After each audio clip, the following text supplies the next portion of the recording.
Hey guys, Miyazaki got me. He sniped me down, and it kind of hurts a little bit. So last week I uploaded my Howl's Moving Castle video. I was really proud of it. I worked really hard on it. And Studio Ghibli did what they do, and they did not like me using their footage in my video. So they took it down and they gave me a copyright strike. Fair enough. But regardless of that, I worked really hard on the video. I put a lot of time into the voiceover and putting my opinions into, a script and all that. So I do still want you guys to be able to watch it. So this is a re-upload of that video. Unfortunately, I'm gonna have to edit it a little bit differently. We're not taking any chances with any of the footage. You can look at beautiful pictures instead, and I hope that that is sufficient. Really sucks. I wish you could see the actual video, but unfortunately, I don't want to get my channel taken down. I am assuming that you can understand that, and yeah, in the future, I'm probably just gonna stay away from Ghibli movies. I love them so much, but they don't love me back quite the same way. So yeah, sorry, video's a little weird. Next video that I make in a year and a half will be edited normally again, but this one is just gonna be a slideshow. Sorry for that, but I hope that you still enjoy.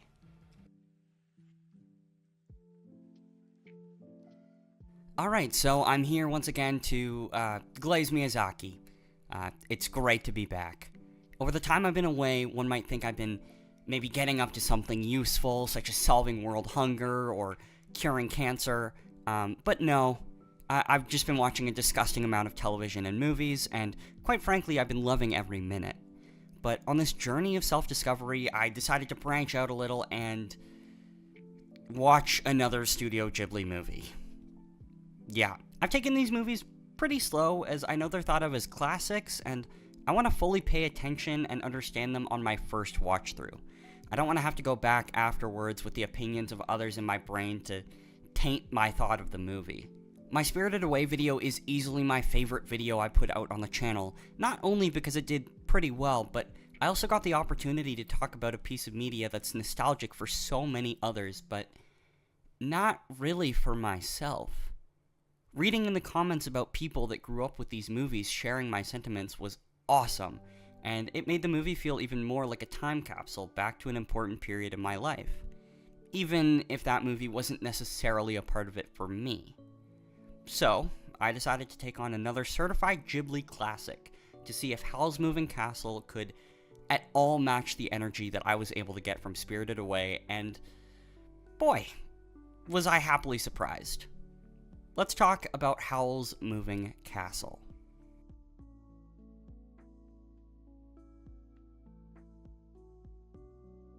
So, I'm a lazy piece of shit, and I'm not going to summarize the whole movie for you. If you haven't seen it, you shouldn't be watching this in the first place, and if you want to watch this video anyways, then you should be able to either watch the movie or read the Wikipedia page for like 5 minutes to learn what happens. Now, I fully went into watching this with the predisposition that I just wouldn't like it more than Spirited Away, no matter what. I didn't think there was anything that could happen that could make me change my mind on my favorite Miyazaki movie. And then I watched it. I don't think that I need to say this, but movies are subjective, and it's really all just a matter of preference. Honestly, both movies are really good, but Howl's has definitely risen to the top for me, and there is one primary reason for that amongst others: the distinctness in visual theming.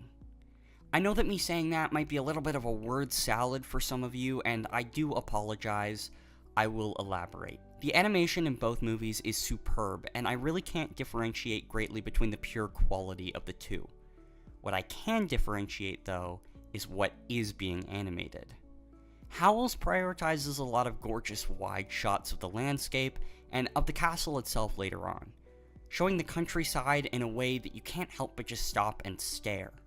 Quaint villages lead into rocky mountains that connect seamlessly with the vast open sky, and I can't describe it as anything other than breathtaking. And then seeing the castle cut through the landscape with its mechanics creaking and its parts shifting, it looks both out of place and ingrained into the landscape at the same time. I'll be real, I don't know how the heck they animated the castle the way that they did, but it pops out of each frame in a way that I can truly say I've never seen before. The way it moves and creaks almost makes it feel like another character, kind of like anyone that you've ever heard that has gone to New York talk about the city. I swear to God, if I have to hear another person say that the city lives and breathes, I'm gonna lose it. But in this case, the combination of everything not only makes the castle feel incredibly comfortable and homey, but truly one of the most important aspects of the story and the most intriguing set piece I've experienced in a movie. But you can't have a great setting and have the characters be lifeless cardboard husks. I'll just say, when I first heard Mike Wazowski's voice come out of Calcifer, I don't think I've ever been happier in my entire life. There are few things in this world that can put me at ease faster than Billy Crystal's majestic voice, and him being in the English dub is unironically my favorite part of the entire movie. But it's not just him. All of the actors do a fantastic job, and I was quite surprised to find that Christian Bale was able to stand out so much as Howl. I found throughout the movie that Bale was really able to tap into Howl's more arrogant and egotistical side, and maybe that's just me hearing the Patrick Bateman voice and automatically equating the two personalities, or maybe that's just how Bale sounds to me when he's not speaking with his natural inflection, but it really worked. The characters are incredibly nuanced, and each of them go on a journey that makes sense for them. None of them feel like they've been bent to fit into the story. There are a few more aspects to the theming and the characters that I really want to get to, but first, I want to take a little detour into the primary theme of the movie. I'll be honest, it's a little on the nose, and Miyazaki makes his thoughts pretty obvious. But no shit. I don't think it's extreme or out of line to say that war and killing people is objectively bad. And I think that Miyazaki showing the direct effects of the war on the people and the landscape of this world is an accurate depiction and in service to the story. The story exists on the pretense that these political powers that be are just using whatever tools they can to get a leg up in the war, but in the end they just end up greatly harming their own citizens and furthering the damage that's caused. I don't think it should be crazy to say that murdering innocent people for political agenda is wrong, and it quite frankly baffles me that people could find fault with Miyazaki's overall messaging. Could it have been slightly less direct? Sure, but there are so many other storylines and character arcs that do have that nuance and do prioritize change and growth, so it doesn't really bother me. I think that the way age-based discrimination and strong female characters are portrayed is fantastic, and I love the way that I can recognize so many women in my life like Sophie. Throughout the movie, she demonstrates so much kindness and compassion to everyone around her, even those who have tried to control her, manipulate her, and just those who have wronged her. She doesn't take no for an answer, and she never thinks that she can't do something that she sets her mind to. There's literally not an ounce of doubt once she decides to do something. And here's the best part. Her kindness and compassion actually works. Her hard work and effort help to end the war and bring peace to her kingdom and her people. She's not just thrown aside like a crazy old lady. She teaches the characters around her that you can get what you want the right way, and you can treat those around you properly while still reaching your goals in the end. Crazy idea, I know, but this movie portrays this positive behavior in a way that doesn't feel forced or preachy.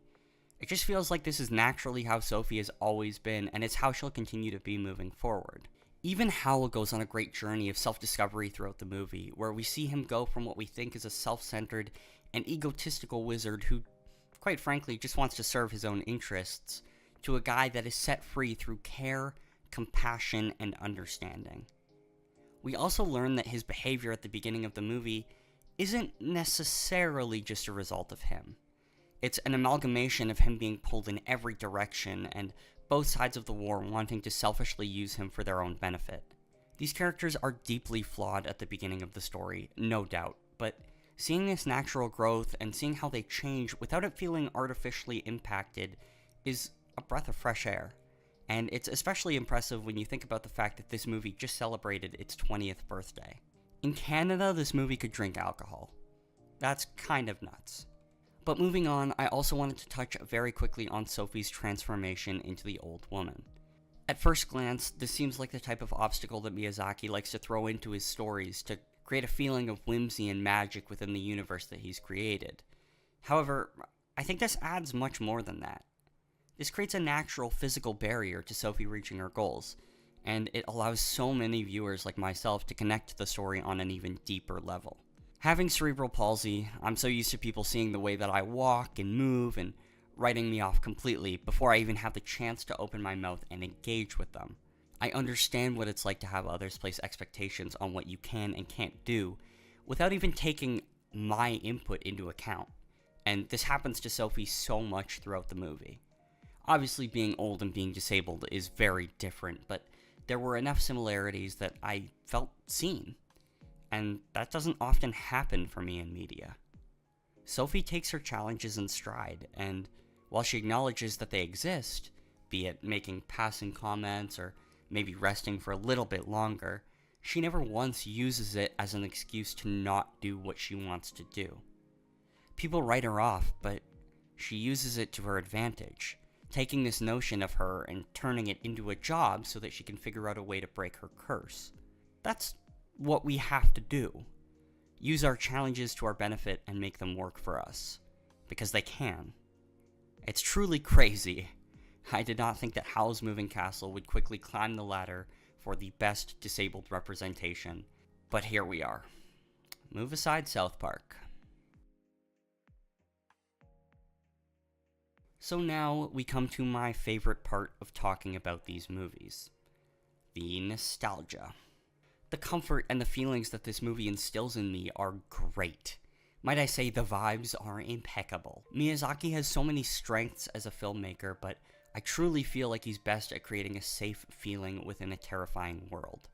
Sidetrack, these things, the Witch of the Wast's henchmen or whatever, are terrifying, and I truly wasn't ready for the movie to start out with these goopy, eyeless men forcing their way inside poor Sophie's home. Pure nightmare fuel.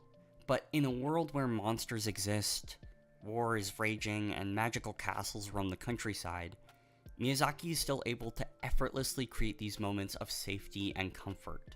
Dude, chilling inside Howl's castle with Markle, Calcifer, Sophie, Howl, and Old Witch of the Waste, that's honestly just my dream blunt rotation in my dream blunt location. There's something about that setup which just invokes such a wonderful, nostalgic, cozy feeling. I mean, heck, even just the countryside itself makes me think of the Shire with Frodo and the gang trekking along. I compare it to other media that I loved as a kid and continue to love now. I'm someone who enjoys familiarity in my shows and movies. I've heard it's an autistic trait to watch the same shows and movies over and over again, and, you know, it might be. But that's exactly me. The shows have changed a few times throughout my life, but I tend to lean towards lighthearted comedic shows where I know exactly what's going to happen, and I know that all the characters are going to be alright in the end. Currently, it's Bob's Burgers, but in the past, I've cycled through shows like Friends, The Office, and Arrested Development, with a touch of Community sprinkled in there as well. I call these my comfort shows, and I watch them every single day. The same episodes that I've already seen hundreds of times. The highest compliment that I can possibly give Howl's Moving Castle is that it makes me feel the same way. It gives me comfort and peace. The feeling of stability within a world that, quite frankly, scares me sometimes. This movie was phenomenal, and I absolutely think that this is a great entry point for anyone who hasn't seen a Studio Ghibli movie. I hope it gives you as much comfort as it gave me. Thank you for watching, and I hope you enjoyed.